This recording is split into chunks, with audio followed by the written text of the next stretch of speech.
Welcome to the podcast today where we celebrate innovation for a happy planet. I'm your host, Abigail Carroll.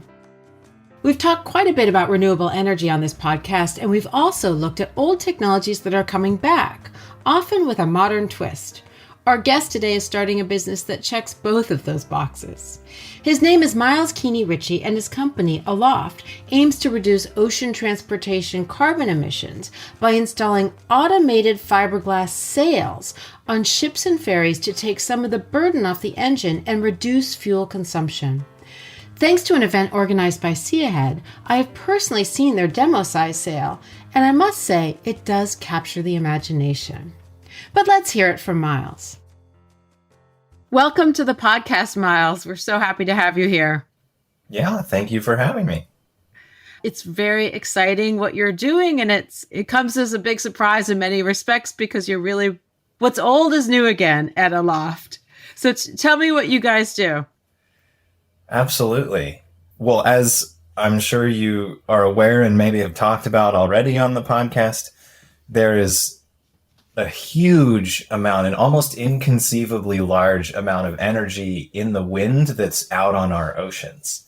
This is why there's so much promise for offshore wind turbines.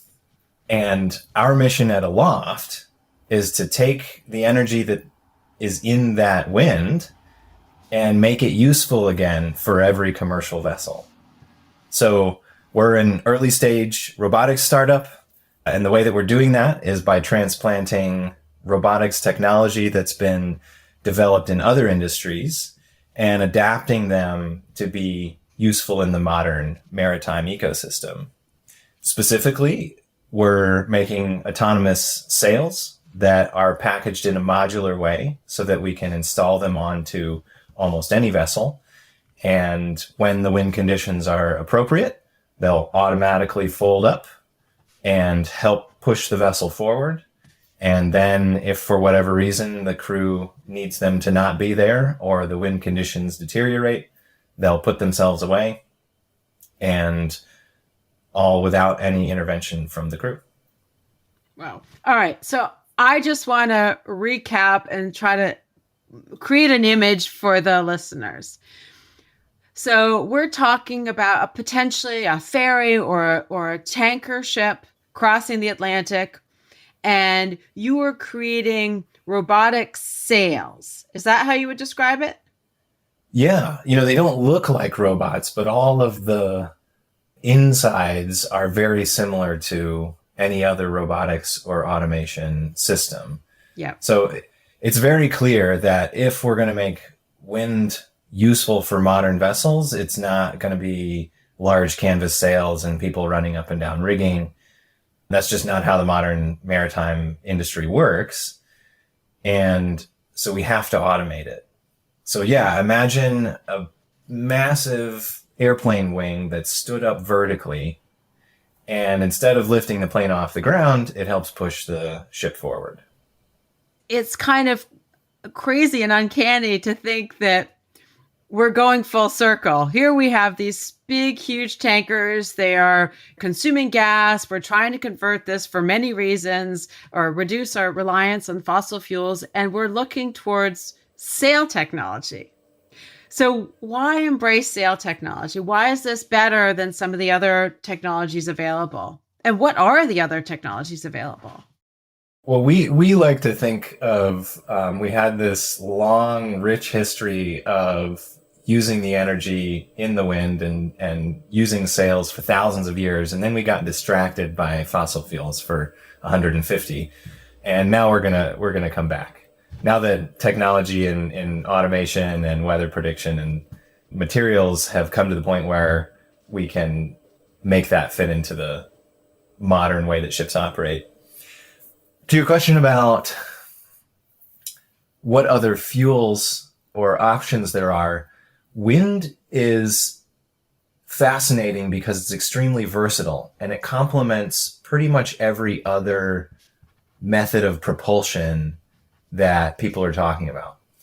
So if you imagine in the current system, we're burning diesel or marine fuel, and you install a sail on your vessel, any energy that we pull out of the wind and turn into thrust means that we don't have to burn that diesel to push the ship forward. Right. So we directly reduce the amount of fuel that's burned.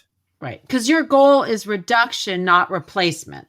It's a long game. So I would absolutely love to be designing a ship from the ground up and have it be primarily wind powered and build a whole fleet of those and completely remake the logistics network. That's a really, really cool problem to solve and a really, really cool way to bring the logistics network into the 21st century. The reality is, depending on how you count, there's 50 to 100,000 commercial vessels in the global fleet. We're not going to snap and make those go away. Right. So the practical side of my brain says we need a solution that works for the vessels that we have and the logistics network that we have. So we're focusing, like many others in the industry, we're focusing on retrofitting sails onto existing vessels.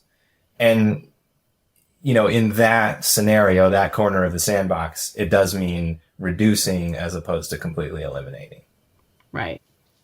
So I want to understand a little bit about how this works. And with modern technology, can you sail across the Atlantic faster than you could, 200 years ago when that was our only option?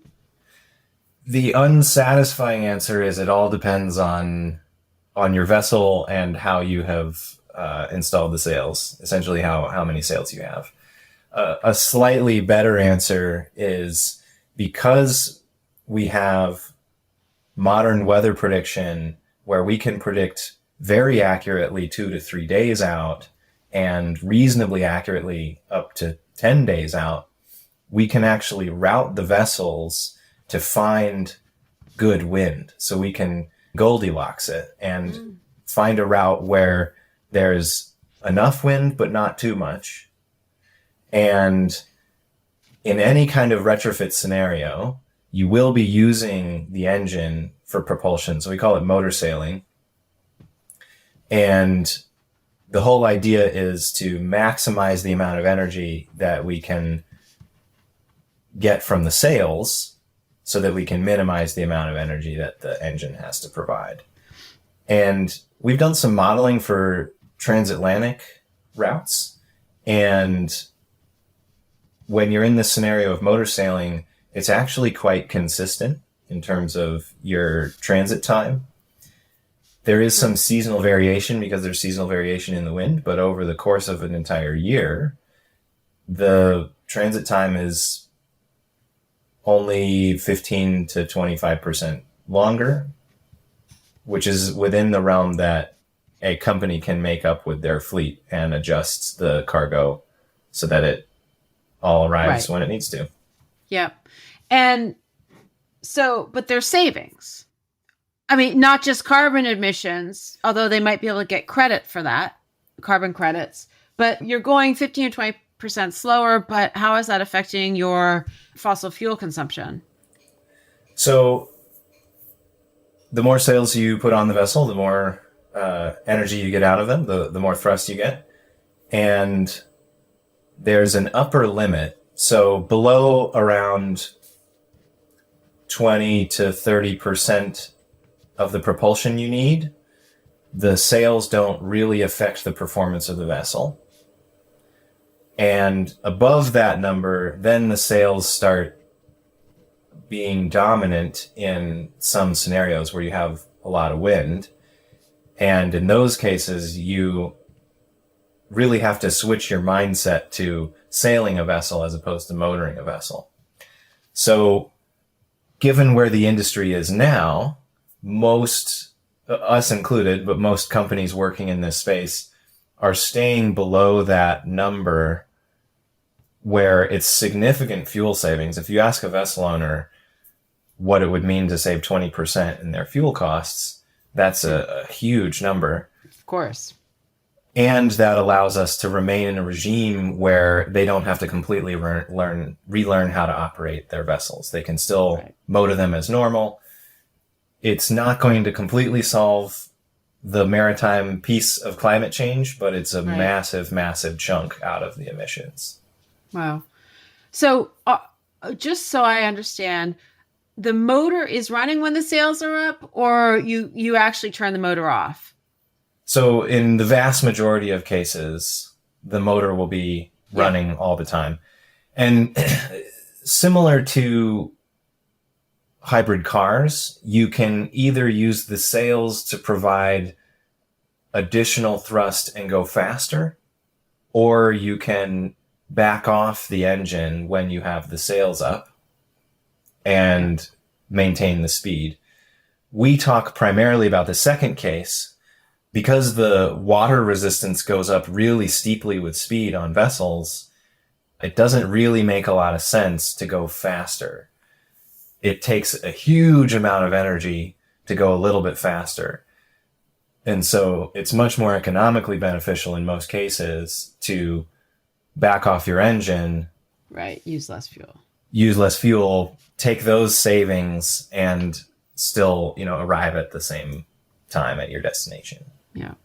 So we had somebody on earlier this spring from a company called Tico 2030. It's a Norwegian company, and they're actually in the process of doing a retrofitting a container ship with hydrogen. Cool. But it seems like your system basically could add value to any type of ship, regardless of what's powering it.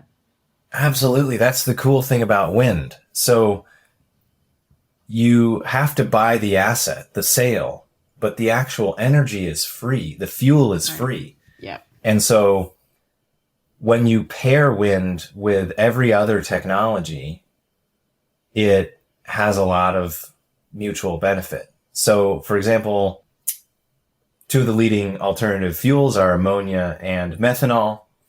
And actually hydrogen falls into this category in other forms. All three of those require a huge amount of shoreside infrastructure to be developed and a logistics network to move those fuels around the world and stage them at the bunkering sites where ships need to refuel. And that's an amazing challenge, but it's something that will take time. A lot of that technology isn't even commercialized yet. And wind propulsion only requires the ship side. You only have to develop the technology that goes on the ship and install it on the ship.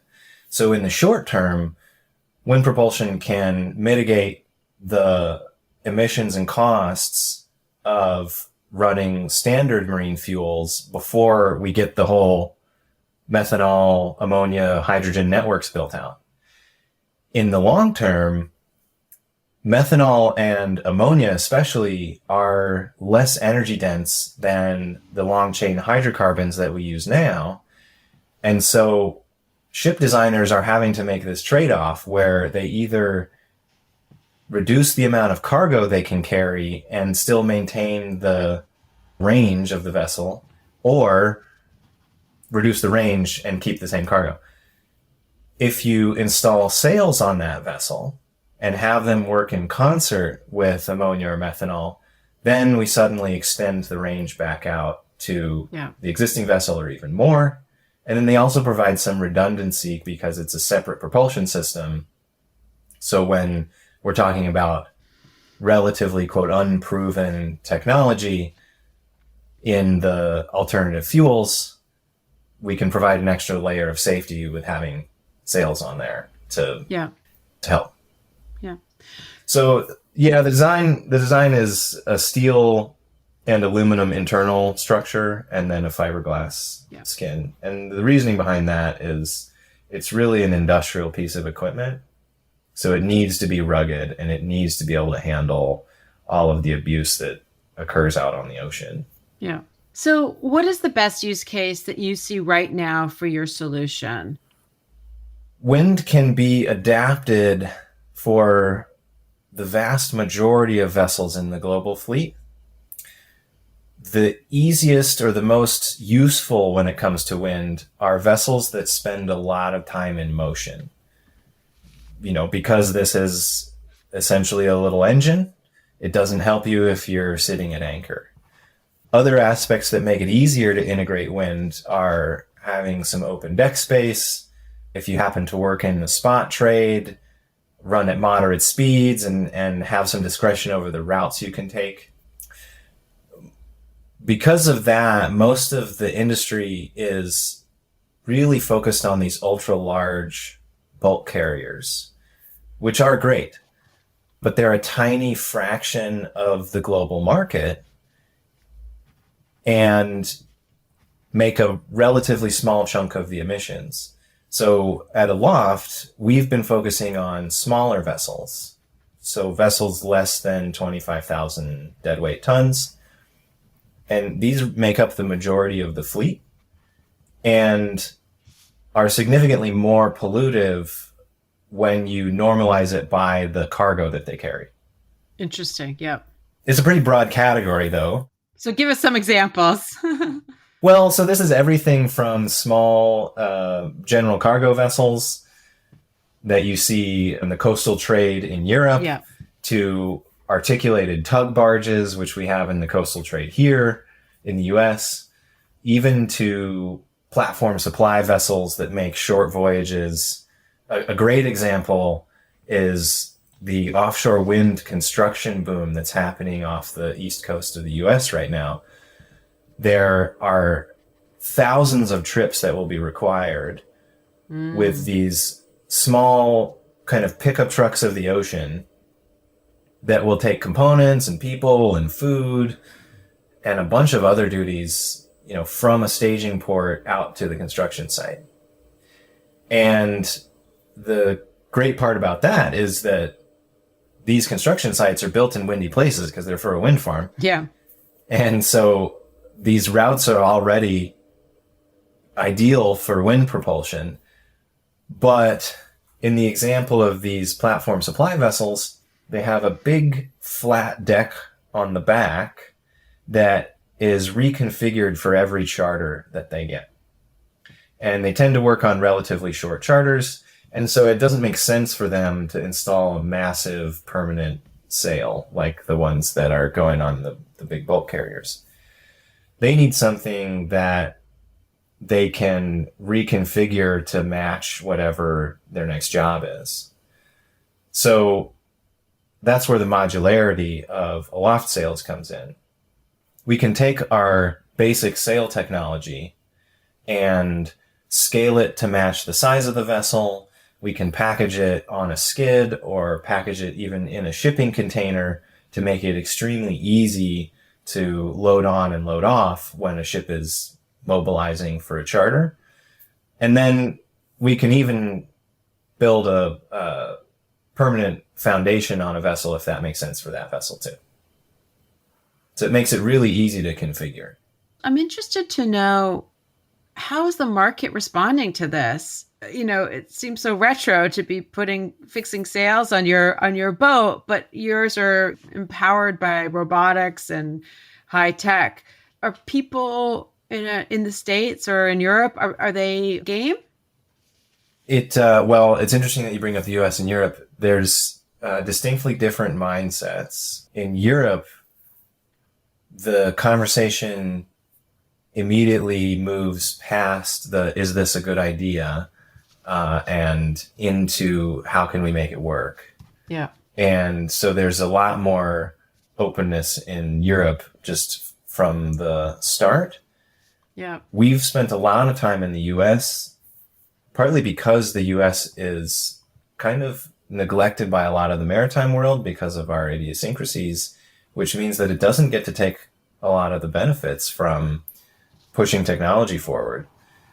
And in the US, we're in a very fascinating period because there is this upswing in offshore wind construction, which is disrupting the oil and gas offshore world, because we're going to need to repurpose a lot of those vessels and retrain and repurpose a lot of the people to work on these wind turbines.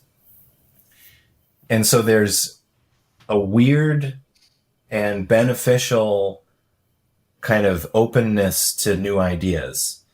This is the first major build out of offshore technology that's not oil and gas in the US. And so there's this acknowledgement that we as an industry don't quite know how to do it. And so people are open to different ways of accomplishing it.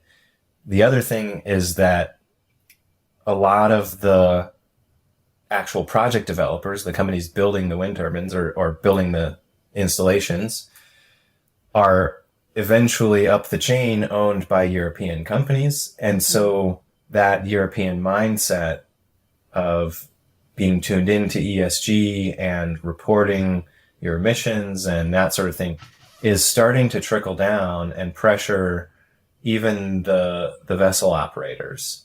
Who are American, presumably. Who are American, yes. Yeah. Exactly. And at the moment, there really aren't any options for them. Yeah. So it's a really interesting time. Is there as much pressure on American companies and vessel operators as there is on Europeans to comply to new, restrictions or regulations? Well, so Europe certainly has slightly tighter regulations. Yeah. The International Maritime Organization, the IMO, the UN body that regulates the international side of it, has some regulations, and they've introduced some emissions measuring schemes called EEXI and CII. There aren't strong punitive measures associated with those yet. We're still in a measurement phase. And this coming year, Europe is going to introduce a new set of taxes based around the fuel types that you use and the fuel that you burn. And there's nothing like that in the US. I would say that the majority of the pressure, though, is less regulatory and more social. Yeah. So when a company is closer to the consumers, they're more vocal about requesting reductions in their supply chain emissions. Yeah. And we tend to see that more with the European companies that we've talked to than the US companies, although it is coming in the US. Yeah. Well, I mean, that's good to hear. You said something that I actually have never heard before. You said the US has idiosyncrasies that are kind of keeping it removed from the general trends and technologies that are advancing the maritime world in other parts of the world. Can you elaborate on that a little bit? I can, and I'm not a lawyer, but this is that's generally how I refer to the Jones Act, because the Jones Act is this lovely double-edged sword, right? Yeah. And in some respects, it reduces the incentives for innovations that happen elsewhere to percolate into the U.S. system. Yeah. So under the Jones Act, foreign carriers and crews are banned from domestic water routes. Cabotage from one U.S. port to another is restricted to U.S.-built, crewed, and flagged vessels. This requirement was a protectionist economic strategy designed to assist America's shipyards and maritime fleets. And it's a double-edged sword. In a lot of respects, everyone in the U.S. offshore industry owes their jobs to, in part, to that. But also it means that, especially when we're talking about stuff like Aloft, the vessels need to be primarily built in the U.S. And so there's a percentage of the equipment and the steel, that goes into the vessel that has to be U.S. So that means that ship designers and shipbuilders have to be a little bit careful if they're looking to pull in innovations from elsewhere. They still have to meet that limit to be Jones Act compliant. Yeah. We're going to take a break to hear a word from our sponsors, but when we return, Miles will share how the first field test of his technology turned out. A big thanks to the Maine Technology Institute, MTI, investing in innovation for a prosperous Maine.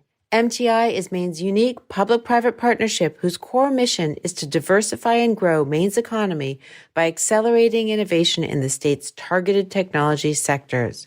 MTI offers grants, loans, equity investments, and services to support Maine entrepreneurs and organizations as they transform their innovative ideas into new products, services, and companies, leading to the creation of quality jobs for Maine people. For more information about MTI and its programs, please visit mainetechnology.org. For a blue economy to thrive, people need to use more sustainable products. But which products? And will consumers actually adopt them? Innovators like you are hustling to figure this out. Spark number 9 can tell you if there's demand for your product. Spark markets your product before it's built using online advertising so you launch smarter. Have a big idea? Vet it with Spark before you build. Visit Spark online at www.sparkno9.com or find them on LinkedIn. Maine Venture Fund is a state-sponsored venture fund here in Maine with a mission to support the highest potential Maine-based startup companies by investing early-stage capital. Maine Venture Fund's goal is to accelerate job growth and economic opportunity for the people of Maine. Learn more at maineventurefund.com. Welcome back to Happy Planet. My guest today is Miles Keeney-Ritchie from Aloft. Aloft has had enough trials now that they have begun to collect data from the real world. I asked him how they measure results and how it's been going. That's our quarter scale prototype. So it's a 15-foot wing sail. And last spring, we took it out on a small aquaculture vessel. Yep. It was a mussel farming vessel with Bangs Island mussels. Shout out I'm to ready. I think I introduced you all. You did. And we're very grateful to you and to Matt and to Annie for being so kind to us and helping out. So we did a test on their vessel where we were manually operating the sail. And so the first portion of it, we had them just go about their activities, and we ran a bunch of tests on the sail to make sure that it was running properly and make sure that we could actually generate thrust while the vessel was doing what it normally does. And then after they were done with their work, we ran a couple dedicated tests to really characterize the sail performance. And in those tests, we did exactly what we were talking about earlier in the podcast, where we would run the vessel at a known speed without the sail. Yeah. And then we would raise the sail and then reduce the engine down until we were back to running the same speed we were before. Yeah. And then we can use the difference in the engine speed and the specifications of the engine to calculate how much fuel we saved.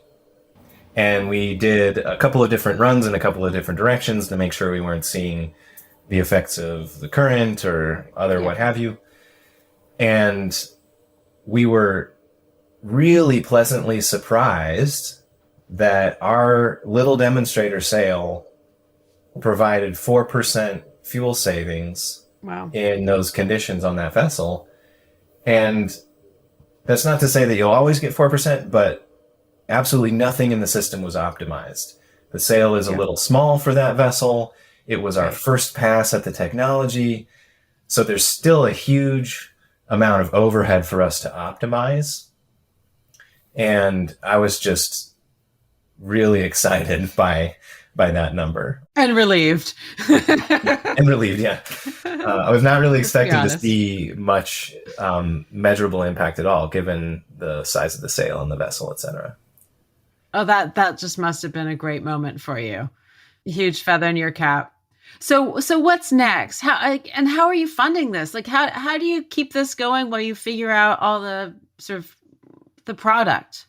So after that test, we've gotten a grant through Mass CEC. It's the Massachusetts Clean Energy Center. They're a quasi-governmental group in Massachusetts that really has some great programs for startups and great programs for clean energy, and they've been really great to work with so far. That grant is funding some automation work so that we can take the person out of the loop and have our quarter scale demonstrator work, in a completely automated way. So we've been doing that over the summer, and in August we installed a bunch of the upgrades on the prototype, and now we're working through the debugging and commissioning phase. Once that's all up and running, we will be looking to put this on a variety of vessels, still in the small 50 to 100 foot range. So if any of your listeners happen to know or own a vessel and would like to do some testing, I would love to be in touch.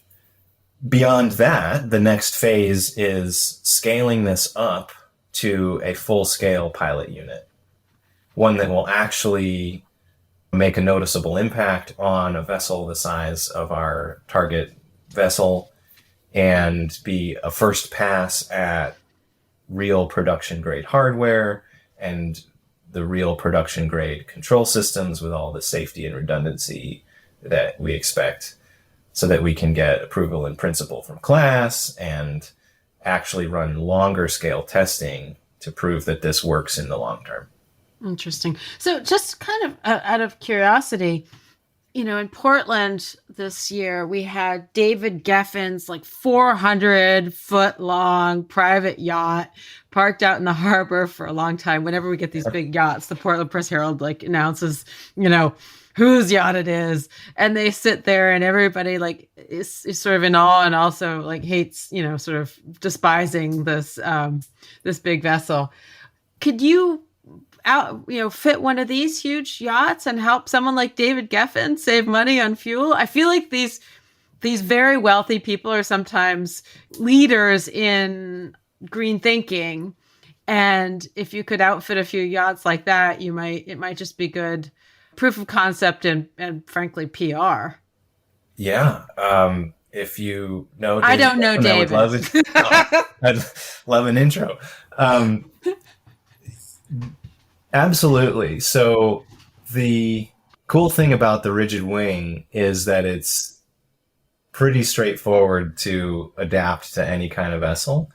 And super yachts are one area where wind propulsion has a couple of installations. There's the Black Pearl, which has a dyna rig on it, which is sort of a really cool modern square rig design. Oh, interesting. The sailing yachts so far all have some version of cloth sails. And the question is, do cloth sails make sense in the sailing yacht context? Does someone want, or would someone rather have the performance and efficiency of a rigid wing? The short answer is absolutely, and let's do it. I'll call David. So just getting back to your actual target market, because I took us a little off track there. You got 4% with Matt Moretti on his Bang Island boat with a 15-foot sail. Your target is a 60-foot sail and multiple on a vessel, right? Yeah. What kind of fuel savings are you hoping for? In the modeling that we've done, I'll give you an example because it gets pretty specific. So on a medium-sized platform supply vessel running a route from Rhode Island out to Vineyard Wind and back, we estimated with 2 units, you could save 6 to 12%. Wow. And that depends on, a lot of the factors and primarily depends on how much you use the sails. Okay. So I like to ask people just the general question. Are you optimistic about the future and our ability to stay ahead of this climate pressure? So I've thought a lot about this. On the somber side, it certainly seems to me like we've crossed into the adapting to climate change regime as opposed to the avoiding climate change regime. But that doesn't actually make me pessimistic. I completely believe in our abilities as humans to solve problems. It's all depending on where we put our collective focus. So when we focus our energy on a challenge, we pretty much always solve it. And a critical piece to adapting to or fighting climate change is to dedicate enough attention towards mitigating it for a long enough period of time that we actually make progress. And podcasts like this are one way to do that.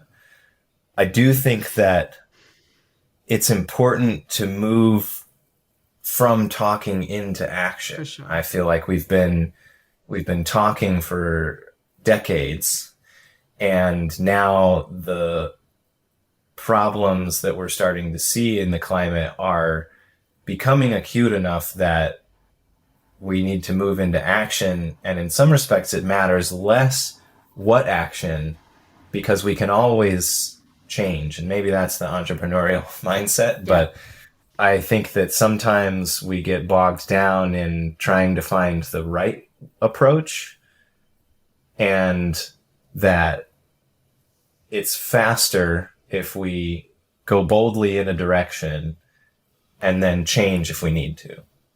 That might answer my next question as well, which was before leaving, did you have any advice for entrepreneurs today? So over the last year, this is the earliest stage company that I've ever worked in. And so it's become really apparent to me that enthusiasm and persistence count way more than experience. So I would say if there's a new entrepreneur, find people who are enthusiastic and find people who will stick with you. Find other entrepreneurs and build a support group. There's a lot of mythology and misconceptions about what it's like to found a company and what it's like to have the role of a founder. And it can be really challenging to relate to people who don't have that experience, or for people who don't have that experience to relate. And so finding other people with that same experience has been really, really helpful for me. Yeah. I can completely understand that. Well, thank you so much for coming today, Miles. This has just been really interesting. Is there anything that you'd like to say that's on your mind that we haven't gotten to? Only that I would like to reiterate that we're coming up on a period of time where we'll be wanting to test our little demonstrator prototype on a variety of vessels. And if anybody listening owns or has a connection to one, I would love to be in touch, because it would be immensely helpful to gather as much data as we can with our little sail on as many vessels as we can. So what are the parameters you need for that? Just be clear. Like, is that a lobster boat? Could that work? Or is it, what are the sizes? Yeah. Anything 50 to 100 feet. We need about 6 feet by 20 feet of deck space. And the sail has about a 26-foot air draft when it's raised. And during testing, you can go about your operations like you normally do. And we can, with our new systems that we've upgraded, we can log data automatically and estimate all kinds of performance parameters around the sail. So we don't even need to do dedicated testing. Although doing dedicated testing like we did with Bangs Island Mussels was really, really helpful as well. Yeah. Well, we will put that in our show notes and all of our PR. We'll try to get people to spread the word for you. But thanks so much. This has been super interesting. And I wish you well with this really imaginative and exciting project. Well, thank you for having us on. This was a wonderful conversation. Thank you, Miles, for joining us today and sharing your story. This is a surprising evolution in marine transportation, but one that's compatible with other types of renewables, like hydrogen. If you'd like to know more about Aloft, you can visit their website at www.aloft, aloft.systems. I will put this information in the show notes. Thank you once again for listening. Please follow Happy Planet wherever you tune in and leave us a rating and review. It really does help new listeners discover the show. Happy Planet was reported